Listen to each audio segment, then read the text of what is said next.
உலகத்திற்கெல்லாம் முந்தி முதல் கடவுளா இருக்கக்கூடிய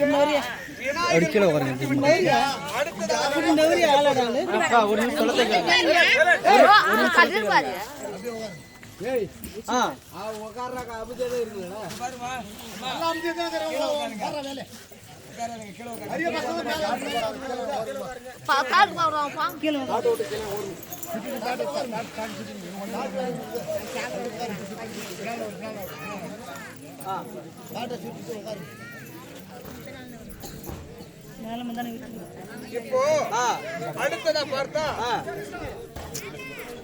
சிவபெருமான 1008 சிவலிங்கமா இருக்கக்கூடிய சிவபெருமான லிங்கமா வச்சு லிங்க பூஜை அர்ச்சனை செய்ய போறாரு.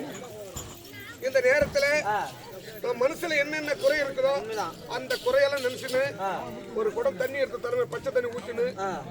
எந்த மனுஷனுக்கு ஒரு குறை இருக்கும். அடுத்த வருஷம் சிறப்பு விழா நடக்கிறதுக்குள்ள நாம் வந்து வேற லெவல்ல இருக்கணும், நம்ம கஷ்ட நஷ்டமா நிறைவேறணும் அப்படின்னு சொல்லி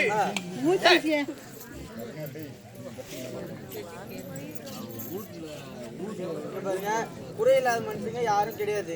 அதனால குறையெல்லாம் தீரணும்னா போய் ஒரு கூட தண்ணி எடுத்துட்டு பச்சை தண்ணி குளிச்சுட்டு வந்து உட்காருங்க.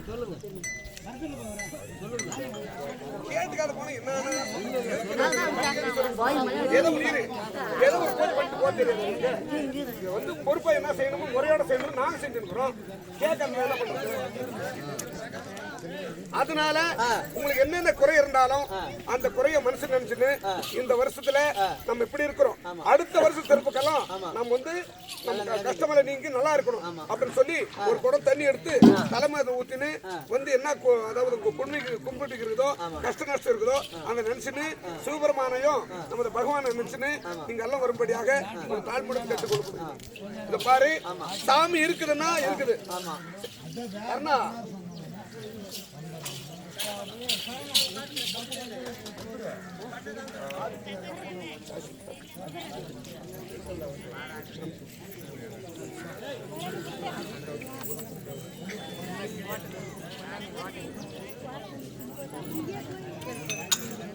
அதாவது யார் யார் சாமி இருக்குன்னு நினைக்கிறோமோ அவங்களுக்கு கண்டிப்பா சாமி இருக்குது.